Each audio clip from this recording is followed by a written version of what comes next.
big and special shout out to my father who made all these boxes that contained all your ingredients. He's a very special local craftsman, and he's made all the bootleg and boxes for you tonight through the goodness of his heart. And I just want to say that if you take note on the inside of your lid, you'll see that he's numbered and initialed all of them, EOG, and that stands for Elwood, the original gangster. So Mom and Dad, I want to thank you for donating all your time and talents to help make Bucyrus a better place to live. And thank you everyone for joining us. We're having people join us virtually as well as right here in the Bucyrus Underground Speakeasy. And we are coming to you what was once known as a juice joint, the Blind Pig, or probably the more commonly known term, the Speakeasy, located right here in Bucyrus, Ohio. Back in the Roaring '20s, these were called speakeasies because you had to speak easy when you were out in public talking about it, or you had to speak easy to enter. Either way, you had to use a password to get in. Today, 100 years later, you need the special Zoom link. What can I say? Times, they've changed. But I'll tell you this, we're all gonna have fun. And with all that said, this is not gonna be perfect. We've never done anything like this before. So, there's gonna be hiccups. Or maybe you'll be hiccuping because you're getting blotto, ossified, splifficated, a 1920s term for being inebriated. But either way, I promise you, we're all gonna have fun. Now remember, your mics have been muted, and we are literally filming underground in the Bucyrus Historic Square on 112 West Mansfield Street. This is a fully intact speakeasy. These walls are really, really thick. So, I just want to forewarn you, there may be an occasional technical glitch. Maybe something with the audio or the video. And if for some reason we lose the feed, please be patient with us. We promise it'll only take a few minutes to get it up running again. And I'm thinking, really, what's the worst that can happen? You have to sit back, relax, enjoy your cocktail as you're waiting for us to fix the technical difficulties? I think it's a pretty good deal. Also, I'd like to remind you right now to please submit any questions you may have via the chat box. And speaking of the chat box, each of you has been given a unique Prohibition-era quote. It has a number assigned to that quote. So I would like you to put in the chat box the number associated with your quote, the quote itself, and your name. And if you have a group of people doing that, each person needs to have that submitted in the chat box. And I also want to just say I am wearing my cheaters tonight because we've got a lot of information to get through, okay? So you're going to probably see me scrolling through my iPad as we go through. And remember, the raffle that we're going to be doing related to those quotes are going to be done at the end of the class. But you must be virtually present to win. Please stay to the very end. We promise you, you're not going to be disappointed. Plus, how many times have you been encouraged to drink in class? Friends, tonight that exception to the rule of everything that you knew in school. It's also my understanding that a lot of participants are treating this as kind of a group event. They're creating their own little mini speakeasy, if you will. And I have to say, I think that's the bee's knees.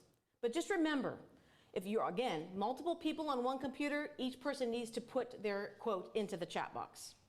Okay, so we have gathered here virtually for a couple reasons. First, to celebrate the Bucyrus Bicentennial. Thank you so much for your support. And more importantly tonight, how to make some signature craft cocktails. I just want to say that tonight, we're all omnibibulous. This term was actually coined by a writer named Mencken in the 1920s, who was a very, very public foe of Prohibition. The word omnibibulous actually describes his love of alcohol. In fact, he was quoted several times for saying, "I'm omnibibulous. I drink every known alcoholic drink, and guess what? I enjoy them all." Well, tonight, I hope you enjoy all your signature cocktails too. We are so excited about our partnership tonight with Templeton Rye Whiskey, a rye whiskey enjoyed by Al Capone himself. The Templeton Distillery has very, very strong roots. It's based in Iowa, and it's called The Good Stuff. And we're going to get into why it's called The Good Stuff. And I just want to clarify, Templeton Rye never was and never has been called White Lightning. That's because in the 1920s, that stuff referred to poor quality spirits. Or as the Irish might say, complete shite. So, Templeton Rye, the good stuff. Okay, so Templeton is a small town with a very strong spirit, just like Bucyrus, Ohio. And again, we want to thank you for your support. Okay, I know. You've paid to make some drinks, let's get to it. I get it. We want to get down to business because tonight you are all omnibibulous. Hey, you might learn a thing or two along the way even, that's great. We promise to fill you in all the history of Al Capone, the Bucyrus Underground Speakeasy. We're very excited. So you know what, without further ado, I'm gonna toss this over to Brian Butts, a rep for Templeton Rye. Tonight, he's gonna make you 3 signature cocktails that we have branded specifically for Bucyrus, Ohio. We're very excited about that. Brian, we're excited to have you here. And everyone, enjoy your giggle water. All right, thank you, Elaine, appreciate it. So we're here with Templeton Rye. We have the 4-year rye here. We also have a 6-year rye that we create. This is for when the in-laws come over. It's a little higher alcohol content. We're at 91.5, but we are gonna make the Bucyrus Old Fashioned. So everyone has their kits. What we're gonna do, first you take your sugar packet. So back in Prohibition, you would add sugar cubes, but in the 20th century, it's insanely challenging to find sugar cubes nowadays. We had a real problem finding sugar cubes, Brian, so sugar packets it is. Sugar packets it is, and it makes it a lot easier, so that way you don't have to muddle them down. So normally, you would take a bar spoon and you would muddle down your sugar cubes. Then you're gonna take, we all got 2-ounce shot glasses. We can take Templeton. We're gonna pour 2 ounces. Now, if you don't like boozier cocktails, fill it halfway. These are all gonna be pre-Prohibition style cocktails, so they are gonna be high alcohol cocktails. They didn't have as much mixing back in the day. Something else I would also highly recommend for at-home bars is getting large ice cubes.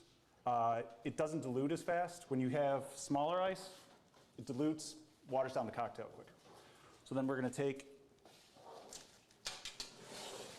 there we go. Got some ice. Okay. Got a cup. Put in some ice. We're gonna stir. That's a long spoon, Brian. So it's a bar spoon for different cocktail glasses. So if you have, this is considered a rocks glass, but. What's that glass called again? So this is a rocks glass. Okay. It's just for Manhattans, different cocktails. And then we're gonna take our orange. And you can use a vegetable peeler. I just don't like to. I think you have better knife techniques if you use a knife. And we're gonna take a strip of the orange, and we are gonna express the essential oils out of the orange. So it's not an orange slice? It's not an orange slice. Okay. You're just taking off the rind of the orange because that's what's gonna have the oils that are gonna add to the cocktail. And then if you wanna stir a little bit longer. Now I know we also include the grenadine in some of the packets. That wasn't readily available in pre-Prohibition time. If you wanna add it to kind of, soften the cocktail, be my guest. And we have an old fashioned. Awesome. So what can you tell me about Templeton Rye? Why is it considered the good stuff? So Templeton has strong roots in Prohibition, and Al Capone, based in Chicago, would often write to Iowa and say, mark my barrels, the good stuff, so that way he knew what was his and what he could sell. Gotcha, okay. And so just another Prohibition term to put out there, the real McCoy actually referred to drinks that were not diluted down, like most bootleg liquor was. And clearly Templeton was not watered down. No. So that's actually from, I want to say the 1700s with the rum trade, and they would actually mark some of the rum barrels, the real McCoy, the ones that weren't watered down. And that's how that term came to be. Okay. And so what would you say, I guess, is the difference between rye whiskey and bourbon? So rye, Templeton Rye, we're 95% rye, 5% corn. In order to be either, you have to be 51% of whatever the base product is. So you can be corn and then you're bourbon. And bourbon doesn't necessarily have to be from Kentucky. You can make bourbon anywhere. Kentucky just happens to be the heart and home of most bourbon. The Kentucky Bourbon Trail, correct. Yep. Okay. Well, I just want to say that basically during Prohibition era, there was the Volstead Act, and that's actually what caused the enforcement of Prohibition. And a lot of people got a lot of ways to get around it. I guess there were a lot of pastors and priests during the Prohibition era because they decided they could get away with it because it's sacramental wine and other kind of things that were considered legal were allowed. So people would actually use whiskey even as a prescription. Sure. Doctors would use them as a prescription. So that's pretty interesting. So that brings us to some of our other ingredients that we have in the kit. So vermouth was actually used a lot of times. This is going to be used in our Manhattan medicinally. And I will tell you, if you ever have an upset stomach, pour some vermouth in a glass and some soda water and you'll feel a lot better. The same goes for bitters. Now there's many different kinds of bitters, and now we even have flavored bitter, like we have cherry bitters. Underberg is the one. I like Underberg. It comes with this nice little cute bottle. But there's even Angostura is kind of considered the gold standard of bitters. So you could use this at your home bar. They even have pepper infused bitters. So wow, so there are all kinds of flavors of bitters. Whatever you want to make. And again, the type that was in our package, how would you describe that? So this is medium bodied. Some of the other ones where this is a little bit lighter. I think this, when we make our Manhattan, it's just going to come out a little bit more and add a little bit more depth and flavor. And bitters is just basically a fortified wine with herbs and spices. So that's the reason before medicine was readily available, a lot of people just thought, all right, I'm going to take this, it's going to settle my stomach, it's going to, you know, help me out with any of my issues. Before Walgreens, basically, Yes, is what you're yes. saying. Okay. Well, I think it's pretty clear that Templeton Rye and Templeton Distillery has really strong Prohibition-era roots. I think it'd be nice to actually show a video that actually kind of talks about the history. Yeah, this is a great video. Kind of just lays out what Templeton's all about and the town. Okay.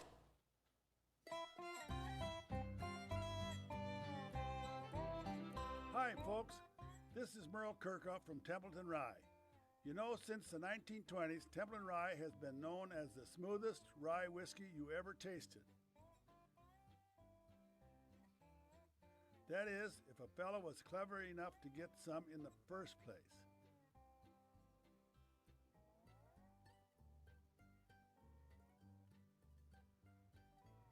Everybody called it the good stuff, but it sprang out of some pretty bad times. Back then, there just wasn't any work. And the government said folks couldn't even have a drink anymore. So to get by, Dad and some other farmers started cooking rye whiskey. Pretty soon, everyone was clamoring for a jug of the good stuff. As a signal for folks that a batch was ready, he'd tie our white horse Babe out in the front yard. One fella got a whole load hijacked and immediately went out and bought a new Ford. They had just come out with their V8 and he never got caught again. Of course, when the Templeton folks hooked up with their distribution partner, nobody even dreamed of tangling with them. That fella's name was Al Capone. Capone would bootleg hundreds of barrels to speakeasies in New York, Chicago, and as far west as San Francisco. Legend has it, he even had a case smuggled into Alcatraz. But nobody wanted to get their hands on Templeton Rye more than the feds. Folks found many great hiding spots for Templeton Rye, including post holes, hay mows, and even hollowed out monument in the Templeton Cemetery. They say Dad was one of the few men who could carry 2 100-pound sacks of grain a half a mile. That was as far as you could get from the road and out of sight of the revenuers. After Prohibition, Dad continued to cook Templeton Rye for friends and family. Eventually, he passed the recipe on to me. After all these years, we continued to follow that recipe and once again make the good stuff in small batches and age it in charred oak barrels. And according to the judges at the Los Angeles International Wine and Spirits Competition, it was the best whiskey in the whole darn show. The Whiskey Bible even declared Templeton Rye to be Rye Whiskey of the Year, scoring it a 93 out of 100. Of course, a recipe this good takes a little longer to make and doesn't exactly follow the rules of economics. But the thing about rules is, we've never been real good at following them. Well, thanks for listening. We hope you'll share some Templeton Rye with your friends. Inconspicuously, of course. I hope you got that.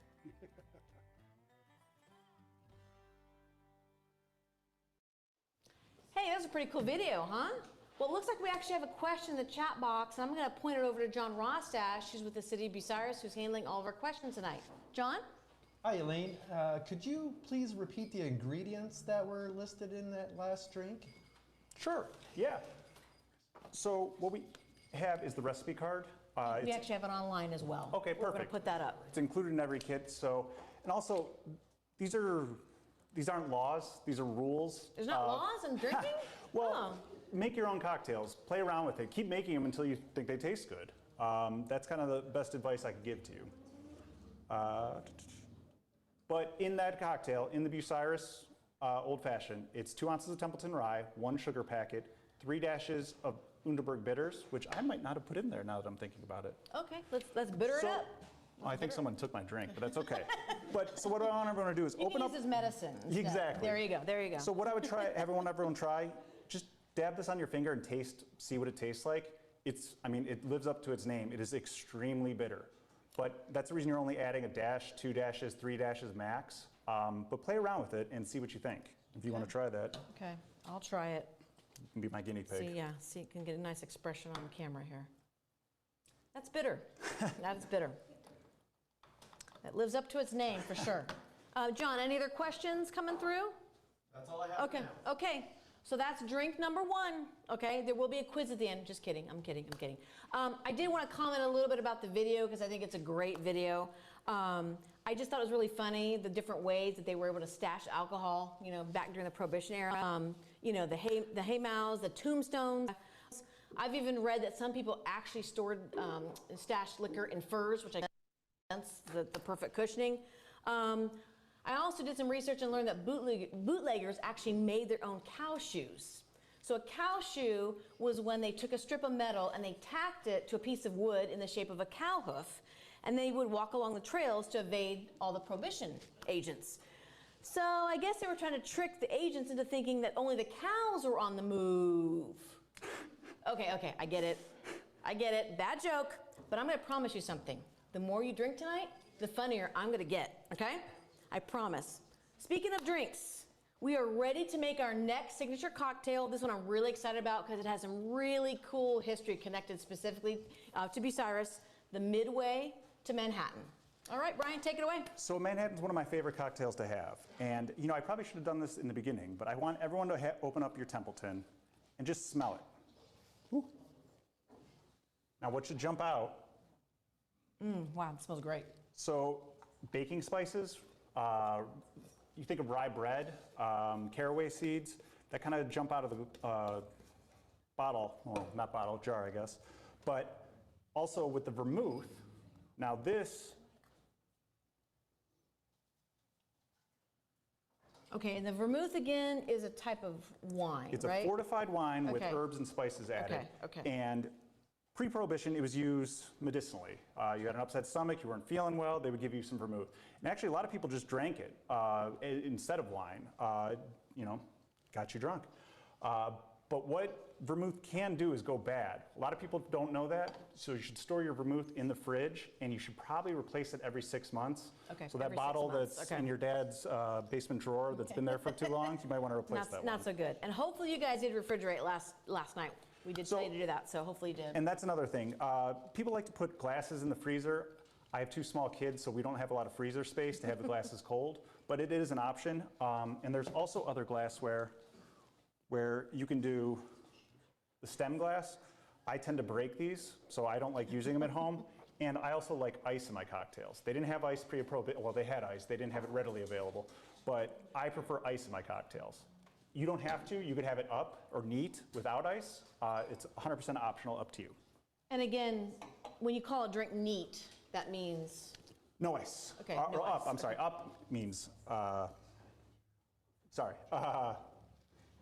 Sorry, I forget where I was going with that. no. When you say a drink is neat, So if you're having a whiskey neat, that means you're just having the whiskey in the glass. Okay. So if you're having a scotch, you just want it neat. But if you Okay. want it on the rocks, that means you're having it with ice in the glass. With the ice in the glass, okay, Yeah. okay. And up means your cocktail has no ice, so it'd be in a Okay. chilled glass. I don't think I knew that. I think I had those terminology Well, that's what I'm confused. here for. I'm okay, here to that's help what you you're out. here. You're the So expert. Okay. we're gonna get some ice in our glass.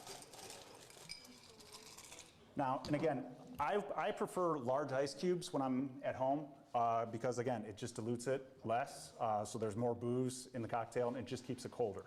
But if you're at a bar, you're at a restaurant, you can use loose ice.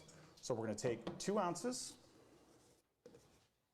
And I guess this is very different than a bar because we know exactly what's going into the drink. Exactly. So, and you can make it as strong or as light, as weak as you'd like to make it. I'm going to pour out of the bottle just because.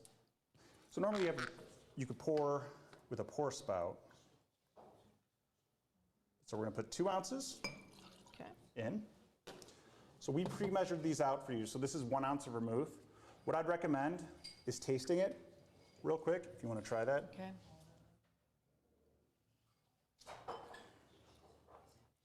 Well, that's actually pretty good. I like that. Yeah, it's a little bit different. And you can taste the different herbs or spices. Or, yeah, and different things come out. Okay. So then I like putting half in first. Again, just to kind of Just to kind of gauge it, see where you're at with it, mix it up. Again, with a long spoon.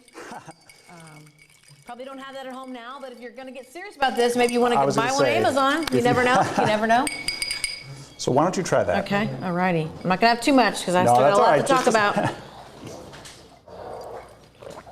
Oh, it's actually very good. Yeah. Very, very good. So we're going to throw in a little bit more vermouth. Okay. We're going to throw in 2 dashes of bitters. Okay, we got the bitters this time. I remembered it this time. Okay, we got the bitters. And normally you can garnish with a brandy-infused cherry. Okay, a brandied infused cherry. These are special cherries. These are not the maraschinos you get at the grocery store. No, but if you want to do that, you can buy those maraschinos and age them yourself. So you can just buy a bottle of brandy, you can actually age it in rye, and then it's just adding more to your cocktail. Okay, there's a small business venture for somebody who wants to get into the brandied cherry business. I mean, that's a possibility. So another thing I like to do too, if you do have the aged cherries, is you can put a little bit of that juice in there. We tried really, really hard. Actually, Kelly Patterson tried really hard to get as much juice in each container, I promise you. It's very challenging, but or you can buy a jar. You can lick it, whatever you want to do. Exactly. And then we're going to stir this up. Again, stirring it up. And there you go. Okay, there we go. All right. Yeah, gives it a little bit of a different kick to it with the cherry. Absolutely can taste that. That's really, really good. Again, these are pre-prohibition cocktails. They were started in the 1800s, so they are going to be boozy. They didn't have a lot of the things that we have today to lighten cocktails. You can go down to the general store and get like a mixer and that kind of thing. Something that's purple or green or blue or something like that. Or a pre-made margarita mix. They just didn't have that stuff. Didn't have that. So do we have any questions? I guess I'll turn to John real quick and say, do we have anything coming through? Nothing yet. Okay, and we've had the recipe up for people so they can we're following along again. We're gonna quiz you later, so I wanna make sure you're getting all your details. Okay, what I also want to say, those cherries, what I would call them for a Prohibition era term, is pretty ritzy, means pretty fancy stuff, okay? So I want to kind of get into, Brian, why we actually have named this the Midway to Manhattan. Because the traditional name is just a Manhattan. Sure. And we add a little flair to that. This is the part that I'm really, really excited about. So as you know, during the Prohibition era, it was illegal to manufacture, sell, or transport intoxicating liquors. By 1920, when the Volstead Act came into being, it was actually enforced. Your taxpayer dollars were actually going to 1,520 Prohibition-era agents who were enforcing Prohibition. That was their sole job. And so thus, the era of Prohibition began, okay? And so with the decline of legal alcohol came the rise of, unfortunately, organized crime and gangsters, including none other than our incomparable Al Capone. So during the years of the 1920s and about 1931, Capone was a very formidable bootlegger, and he eventually became the premier crime boss of Chicago and known nationwide and quite frankly worldwide as public enemy number one. But during this time, this is where I get really excited, okay, about the Bucyrus history. It's so rich, it's so fascinating. Capone himself traveled by train from his Chicago headquarters to New York City. He would do this to go on business, okay? But the distance is about 800 miles, so you know what? You get a little tired, especially riding the train for 800 miles. That's pretty long. So Bucyrus was actually kind of the geographical midway stopping point between Chicago headquarters for Capone and New York City. And he was actually known to go to New York City so he could consort with Jack Legs Diamond. He was the main distributor of legal booze in New York, okay? Well, when Capone would come to Bucyrus by rail, he actually had his own rail siding. And a rail siding is basically those low track sections that are actually off the main rail lines. So when that train stopped in Bucyrus, Capone's private rail car was actually pulled off into the siding track. So people knew he was here. And those railroad tracks are actually still behind the historic Weaver Hotel and the Crazy Fox today. So again, this entire facility was actually built in 1916, but the use of the basement that we're in right now, the speakeasy, was basically used in the mid to late 1920s. And again, to get to the speakeasy, you had to know the password. And so when people were here underground, they drink booze, they play cards, they consorted with the ladies, and some say there were even slot machines down here. And so the Bucyrus Underground Speakeasy is actually several feet below ground, and interestingly, it's actually connected to an extensive tunnel system that actually ran throughout the entire downtown of Bucyrus. I'm sure a lot of you know that. But there were two tunnels that came into the Speakeasy, one from the back rail track, and then one from the main square of downtown Bucyrus. Now these tunnels, the legitimate reason for the tunnels was actually to kind of house all the infrastructure related equipment. But people being as they are, they were also conveniently worked as hideouts and escape routes. And I've even heard that actually one of the tunnels actually led to a beer factory, which I thought that was very interesting. Today, there's only a small part of those two tunnels that actually radiate off Speakeasy itself. But I also think it's interesting, there's actually different theories about Capone and his use of these tunnels. So one theory is that he used to get off his private rail car and then use the tunnel to sneak in. Now, others say that is complete horse feathers, and that's a 1920s term for you there, which means, you know, BS. Because Capone himself absolutely loved the spotlight. So a lot of people don't think that's true. They think there was no way he would have tried to sneak in. He would just walk right in through the front door. He had no problem with that. I'm sure he had enough of his henchmen around him. He was probably in pretty good shape as well to be protected.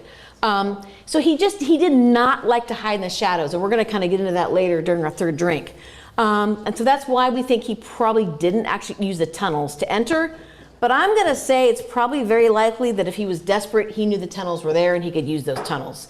And anybody else down here knew they could use those tunnels. So I'm pretty sure we don't have any tunnel graffiti, I haven't heard of any, that says Al Capone was here. So he wasn't that kind of guy. He was too classy for that. And basically, he was actually a very well-liked guy, but once the St. Valentine's Day massacre happened, people were shocked and horrified, and that really kind of turned the perception of him, but we're going to talk about that a little bit later in a third drink. I'm also going to say that Al Capone was known for sure to sit in these booths, and he was actually would always sit in the back booth, his favorite. But right now, we want to introduce a special guest. Brian Rockwell, who is the owner of the Bucyrus Underground Speakeasy and the Crazy Fox Saloon and the historic Weaver Hotel. Cheers, Brian. Everyone say cheers. Give him a virtual cheers. Cheers, Brian, to you. It's also very interesting. You can probably tell. I mean, you don't see too many bars these days or even restaurants where you have brick walls dividing each section. I guess we have plexiglass now because of COVID, but I digress. But these were actually 12 inches thick. And, you know, walls, they're about 4 feet tall. So incoming gunfire, no problem. That's why I was here. So it's also rumored that Capone actually had a girlfriend. So he didn't actually go out and collect the monies. He had his guys do that. He was way too important for that. So he had what's called a moll, a gangster's girlfriend. So there's lots of theories about Capone and Bucyrus. It's so fascinating. But a lot of people who are reluctant to talk about it, even people who are multi-generations past that era. But we did have a woman come forward about 15 years ago now. She was actually the wife of Al Capone's driver, who actually was Capone's private driver regularly when he was in Bucyrus. So I just want to say that Capone, he definitely spent time here. Unfortunately for him, he got hit with a tax evasion charge, and the rest is history. You know, he went to Alcatraz, and past that, you know, the rest is history. But I want to say this. There's a lot of theories about Capone, but one thing is for sure. So many people, not only in Crawford County and Bucyrus, are fascinated by our history in Bucyrus and the Capone connection. So many people come here, they appreciate what an architectural gem we have right here in our colorful history. So we just want to help promote that. As the Bicentennial Commission, we're here to help promote those rich stories. All right, let's get on. We're going to have a little video. We're going to talk about Bucyrus just a little bit. And And I just want to show you some images that are really cool. We got some vintage images from the late 1800s, some newspaper articles that relate to the Prohibition era. I want to give you a little bit of context though. So in the late 1800s, there were only about 3,800 people who lived here. But that didn't seem to stop people from going to bars, or a lot of bars and saloons in Bucyrus. We're going to see some of those. Some of the names: P.J. Moffitt's, Hartman Brothers, the Monarch Billiard Hall. Mater's Saloon is probably one of the more famous. It's in the square here. It had a lot of cool features as well. It had a permanently lit cigar. I think, speaking of ice, so Mater's Saloon was known to actually quarry ice from the Sandusky River, and that's how they got their ice. So, you know, that's pretty interesting. You couldn't go down to the local grocery store and get it, but they did get it from the Sandusky River. We even had our own brewery called Dossel's Brewery. There was also the temperance movement. There's a strong connection to Bucyrus and the temperance movement. That was when women basically had no other choice to fight what alcoholism was doing to their communities and their families. So there was a lot of violence. There was a lot of domestic violence, men spending money, you know, all the money, all their wages on alcohol. And because women couldn't vote, and they generally didn't work, all they could do was protest peacefully. And they did that in the form of prayer. I just want to say before we get into our video, when you get into the temperance section, you're going to see an image of women praying before the Mater's Saloon. And that image was actually featured, I think this is pretty cool, on a Ken Burns documentary called Prohibition. A lot of you probably know Ken Burns. He's very famous, does all kinds of documentaries. So pay special attention to that. All right, so without further ado, we're going to get into the Bucyrus video on bars, banning booze, and bootlegging right here in Bucyrus. So what you want? One bourbon, one scotch, one beer. Well, I ain't seen my baby since I don't know when. I've been drinking bourbon, whiskey, scotch and gin. Gonna get high, man, I'm gonna get loose. Need me a triple shot of that juice. Gonna get drunk, don't you have no fear. I want one bourbon, one scotch, one beer. One bourbon, one scotch, one beer.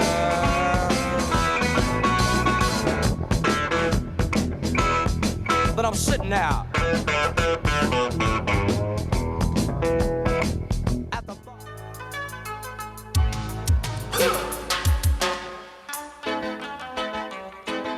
Bad boys, what you want, what you want, what you gonna do when Sheriff John Brown come for you? Tell me what you wanna do, what you gonna do. Yeah.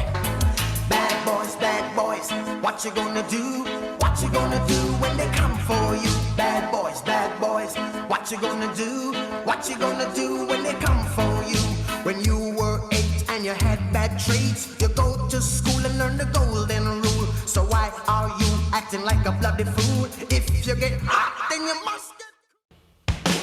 Breaking the law, breaking the law, breaking the law, breaking the law, breaking the law, breaking the law, breaking the law, breaking the law. So much for the golden future, I can't even start. I've had every promise broken, there's anger in my heart. You don't know what it's like, you don't have a clue. If you did, you'd find yourself doing the same thing too. Breaking the law, breaking the law, breaking the law, breaking the law, breaking the law, breaking the law.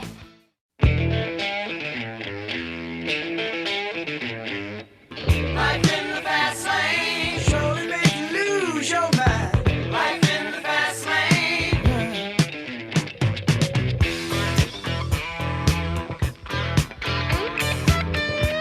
Are you with me so far? Eager for action, hot for the game, the calling attraction, the drop of a name.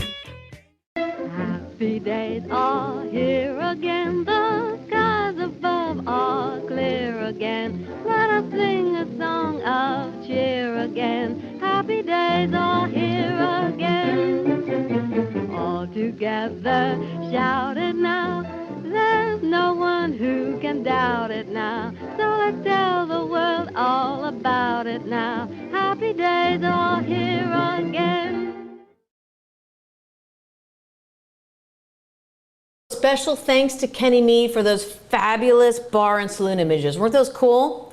I actually would just make comment about one of the headlines, my favorite too, from 1931. Ministers charge vice and bootlegging is rampant in Crawford County's 3 cities. Community members were charging that there was a lot of bootlegging going on, a lot of vice, and that police were just turning a blind eye. In fact, the Reverend McCord said, there's a great deal of open vice in Bucyrus, and North Sandusky is a series of bootlegging joints. I guess this is one of them. There were varied responses, but Mayor Schuler, then the Big Cheese of Bucyrus, the Big Cheese is actually a prohibition term, he got pretty darn heated in his reaction. You know what he said? Well, they're just talking through their hats. Well, speaking of hats, many of you have seen the iconic images of Capone, who was often photographed wearing that fedora. He was quite famous for being the snappy dresser. More about that, about that a little bit later. We're going to talk about that. But as I alluded to earlier, Capone was a shameless attention seeker. He loved the spotlight. He was public enemy #1, but he didn't hide in the shadows. So up next, Brian's going to show you the last drink, the signature drink, the Mobster Mule.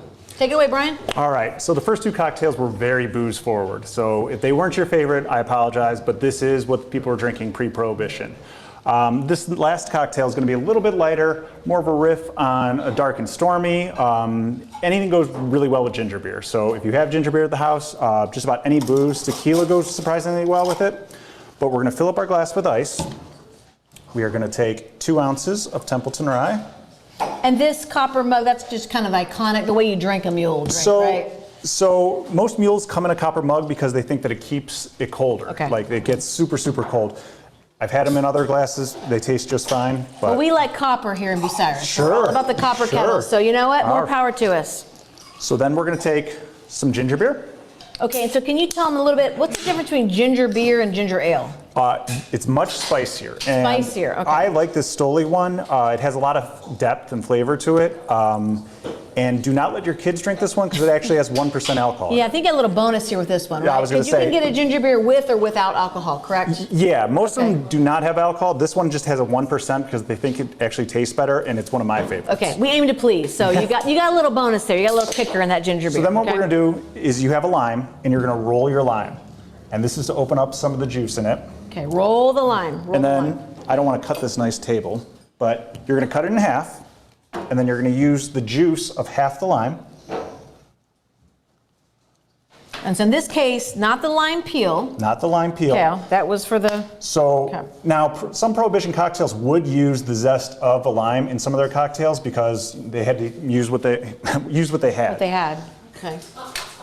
And then we're going to stir. And this is good for you too because it's got ginger, which is great for an upset tummy. Yep. You got the citrus, and you got a little bit of vitamin C. So Yep. really, this is really good for you. And and you can garnish it if you want to cut off a wedge and put it on. You can put a cherry in there if you like.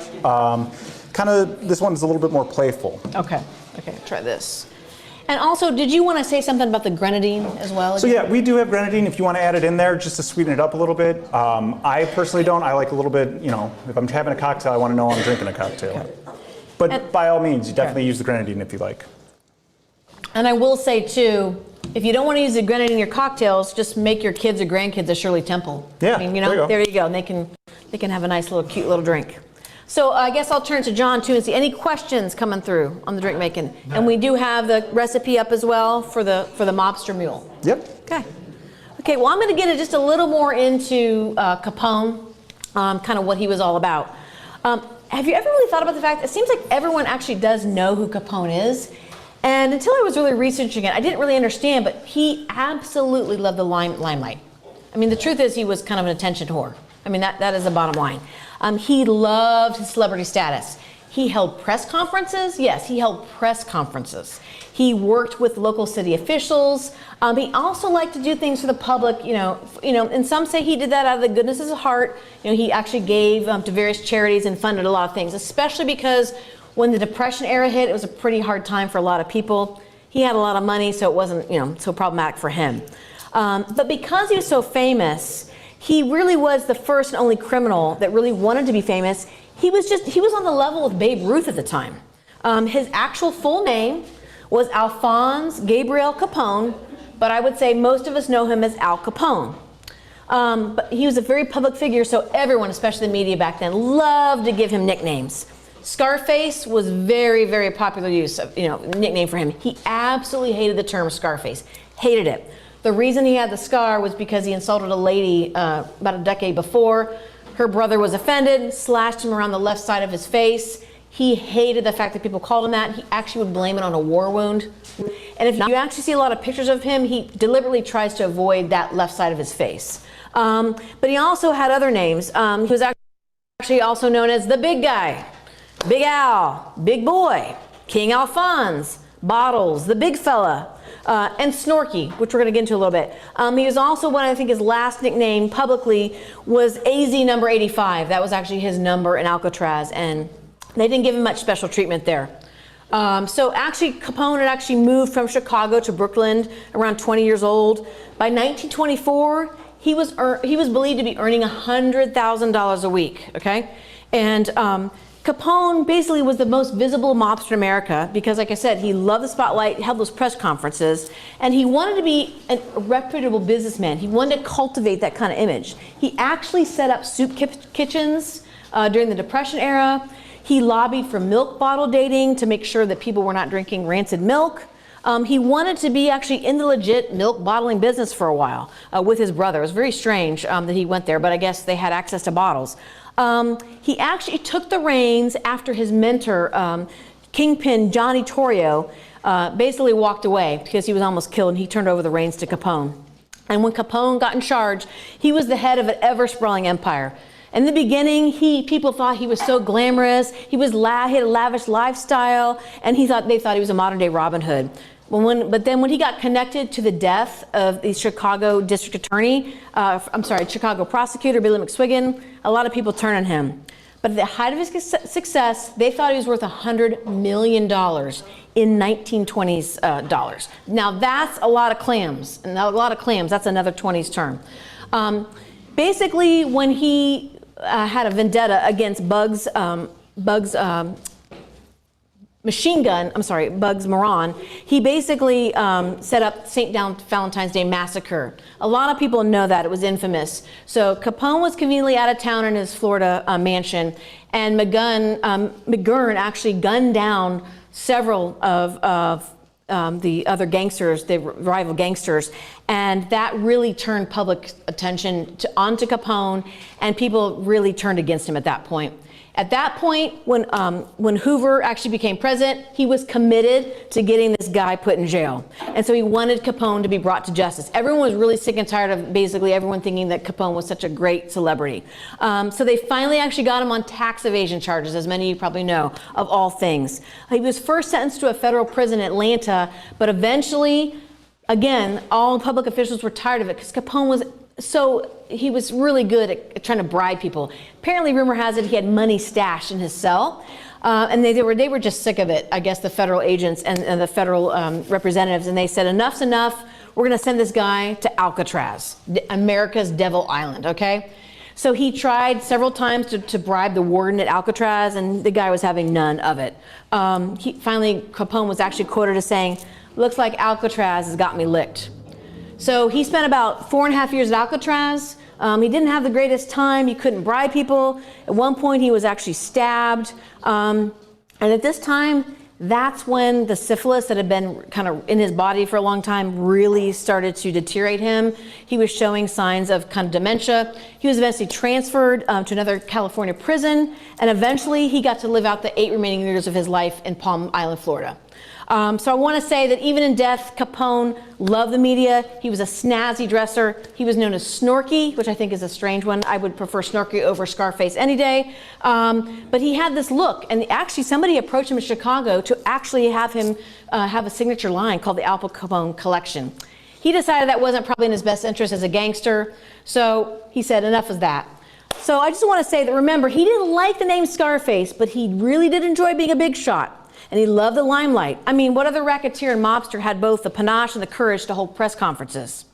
So I just want to say again, I really appreciate everyone's time, mixing the drinks. I hope you had fun. I hope you had a lot of, learned a lot of good history. And I just want to toss it over now to our big cheese of Bucyrus, Mayor Reeser. Thank you very much. Good to see you all again today. Hey, we got a lot of great things planned for the 200th anniversary of the city of Bucyrus, founded years ago by the Norton family, Samuel and Mary Norton. We've got so many good things planned, and kicking off very soon.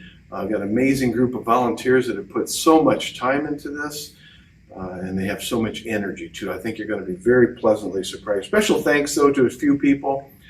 Kathy McMichael Clary, we thank you for organizing the distribution of package pickup in the Columbus area.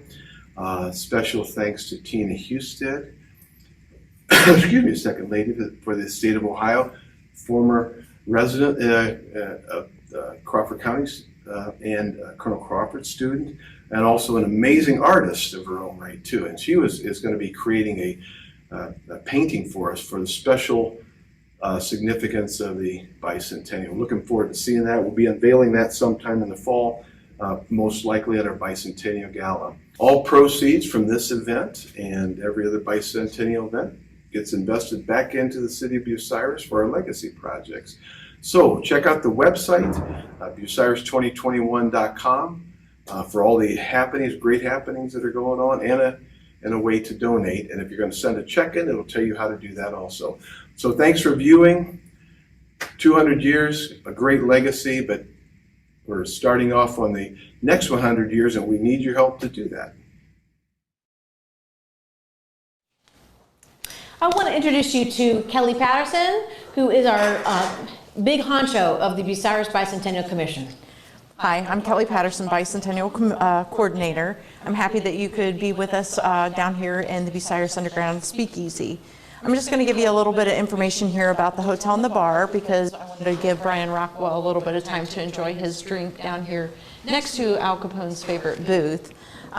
As you have learned by now, down here in the Speakeasy, during the Prohibition era, that the Bucyrus Underground Speakeasy was used regularly by the Bucyrus locals and by the infamous Al Capone. Today, the Bucyrus Underground Speakeasy is here in the basement of what is now called the Crazy Fox Saloon. The hotel is called the Historic Weaver Hotel, and it is listed in the U.S. Department of Interior Historic Buildings and the Bucyrus Historical Society. The Speakeasy remains true to its original form during it, as it was in its heyday. In its heyday. This is intact, fully intact. Yeah, Brian's done a really nice job of maintaining this for it. Great place. The hotel portion was originally called the Highway Hotel, and the bar was called the Plaza Bar. It's a brick and concrete building, 5 stories, built in 1916. It was built by Henry Oberlander. He died in 1942, but before that, 10 years prior, he had been arrested because he tried to bribe a public official. Oh. Yeah. Okay. So I guess we can say that this building shared a lot of controversial characters. Okay, yeah. Some Yeah. interesting history here. Yeah. Anyway, after his death, the building was sold to a Joseph Curtis Weaver Jr. He changed the names to the Weaver Hotel and the Plaza Bar, and it stayed that way until 1981 when Larry Williams bought this, and he changed it to the Hotel Weaver and the Crazy Fox Saloon, and it stayed that way. Brian bought the building in 2017, and the bar remains the same, but Brian did change it to the Historic Weaver Hotel, and then we named the Bucyrus Underground Speakeasy. Bucyrus Underground Speakeasy. Yeah, so that's where we're at right now. You can rent this vintage venue. You can go underground, and you can do that. All you have to do is just contact Brian at 419-562-1256, or you can email him at thecrazyfoxsaloon@yahoo.com. You can also follow him on his Facebook, which is the Crazy Fox Saloon /Speakeasy. So definitely think about this, because this is a really nice venue. It's a great place, and a great place maybe for a bachelor party. I don't know. That's an idea. Yeah, definitely. Also, I wanted to give a big shout out to all of our Bicentennial Commission members. Denny and Sue Ann Norton. Denny is the 6th generation from Samuel Norton, a founder of Bucyrus. We also have Linda Blicky, Emma Crawford. Emma has been your contact for the Mixology. She's down here helping us as well this evening. We have Fred Fisher, Randy Fisher. We have Debbie Gifford, Mary Ellen Lust, Elaine Naples, of course, Jeff Reeser, and Rhonda Rowland. We've had a lot of hard work, and we have a lot of love and compassion for Bucyrus, so thank you to everybody for all of that. I wanted to give a big shout out to Brian Butts, Templeton Rye. Yes, thank you, Brian. Brian has done an amazing job helping us. He's done a lot for Brian Rockwell as well. And then, of course, because Brian owns all of this. And then also, I wanted to give a big thank you to Chris Stone from Rock Solid Media. He's done an amazing job directing and producing this live stream event tonight, and to John Rostash for his assistance in this program production tonight. In 2021, we have a lot of events happening. A lot. Yeah, I'm just going to hit a few little brief moments for you. On May 1, we have our brat drop on Washington Square. The opening ceremonies will be at noon, and then we will also have some fun activities with the local schools. That's fun. Yeah, we're just going to have like them doing some singing, like the local show choirs, that kind of thing. Just some fun stuff there, but our brat drop will be at 3 o'clock. Okay. Then we're going to go, I'm just going to hit Memorial Day. Okay, Memorial Day weekend. Okay. Yeah, Veterans Day, we're going to have a military parade. We're going to try and include all of the local schools for that. We're going to do a box lunch for the veterans. Okay, so something special for the veterans. Okay, okay, to honor them, their Yes. service. And then we'll have a cemetery walk right after that. Okay. Our big weekend is over the long 4th of July weekend. On that Friday, the Chamber of Commerce, they're doing their first Friday. We're going to do a dedication to the Shines Art Park stage. Okay. And then followed by that will be some music by the Cellar Dwellers. And then we're going to have then will be the movie at Shines Art Park. And what's the movie? This is actually going to be called, it's called Awe Wilderness, and it was the first movie ever played at Shines Movie Theater. Oh, how cool. The first movie played. Yeah. Okay, Yeah. great. That's fantastic. Okay. And that features Wallace Beery and Mickey Rooney. Okay. So, that's just kind of the historic, if you're going to hit feature of Bucyrus. And I just want to ask again, the bratwurst drop, how big is that bratwurst? It is 11 feet long. 11 feet long. Okay, Yes. great. Yeah, just to carry on for that big weekend, on July 3rd, we'll have a big parade. That's at 7, along with other activities throughout the day. But anyway, the Kiwanis will continue to have their fireworks, but it won't be at the fairgrounds this year. It's going to be at Harmon Park at dusk. Okay. The fireworks are going to be twice as big, twice as long, and you'll be able to see them all the way downtown, over the buildings, Wow. everything. Wow. So that's going to be a lot of fun. Our big closing event for this year for the Bicentennial, we're going to have another brat drop on Washington Square, and then also we're going to have a black tie gala out at Pickwick Place. So please check out our website for more details. We have an event tab, details all of that out. On our website, we have a section for our souvenirs. It includes a copper Christmas ornament, which we have that right We're really here. excited about our ornament. Yeah, Love it. this ornament, Jenny Gerger, she worked really hard at getting that for us for the Bicentennial. We have tumblers, t-shirts, decals, apple butter. On the website, we also have our legacy projects. Legacy projects, very important. Very Yes, important. our Norton Bicentennial Green Space. We think that that's really going to highlight that North Sandusky Avenue area that will serve as a trailhead for a walk path, bike path down there. Also, that will leverage some of that lake traffic, as the Tourism Bureau said, take a break on the way to the lake. Take a break on the way to the lake. A lot of people driving through Bucyrus from Memorial Day really through Labor Day. It's yeah. huge. It's huge. Yeah, a lot of traffic. So please check out our website, bucyrus2021.com, or follow us on Facebook, which most of you probably already are, Bucyrus Bicentennial. That's all I got. Awesome. Well, we've hit the raffle portion of our evening. Okay. Hopefully everyone has put their raffle, their quote and their number and their name in the chat box. We're going to draw. And what are we going to draw off, Kelly? What are we giving away? Okay, well, what we do have is, we have. First one? Yep, sure. We have a tin sign that Brian Butts from Templeton donated to us. Thank you, Brian. Appreciate that. The first person I have is Tim Wagner. Tim Wagner. Congratulations, Tim. There you go. Tim's done a wonderful job with Wags Trophy House, helping us with some of our tumblers and things like that. Next one, just pull that one right off the top. We're going to do the copper ornament. And that one is Amy Durham. Very good, very good job. Amy Durham. Thank you, Amy. Get that copper ornament. Okay, and then third, we're going to have a 6-year on the Templeton Rye. Templeton Rye. The Okay. good stuff. The good And stuff. that one is Jesse Ferner. Congratulations, Jesse. You get the good stuff. Awesome. Congratulations. Okay. All right. So that's what you have for me. Awesome. Okay. Thanks, Kelly. Really All appreciate right. it. Thank you, everyone. Okay. Just going to get back out to my screen here real quick. Okay. Might have to have Kelly help me here. I might have messed that up. Never mind. We're live. We're live.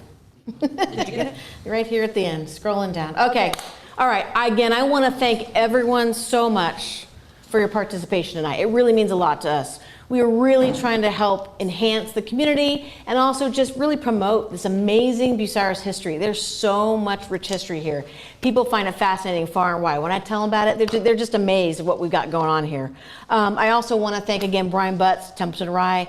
Fantastic. He's been a fantastic sponsor, very generous, very willing to work with us, and also, of course, Brian Rockwell, owner of the Bucyrus Underground Speakeasy. So thank you to everyone. I hope you had a good time. And I just want to say, you know, I hope you had a good time making the signature cocktails. You know, you can kind of makeshift those however you want. But really, it's just about celebrating the Underground Speakeasy, the legacy of Al Capone. And I just want to say, you know, most of us know him as Scarface, right? I mean, I know he didn't like that term, but, you know, whatever. It is what it is, Scarface. I mean, really, can you believe the audacity of that guy? I mean, what an ego. Press conferences? I mean, he's the most visible gangster American. He's holding press conferences. I mean, and he thought he could convince everyone that he was such a good guy by having soup kitchens and getting those milk bottles labeled. I mean, I don't know what he was thinking. Whatever. It's a kind of bunch of phony baloney to me. But hey, it is what it is, right? Oh.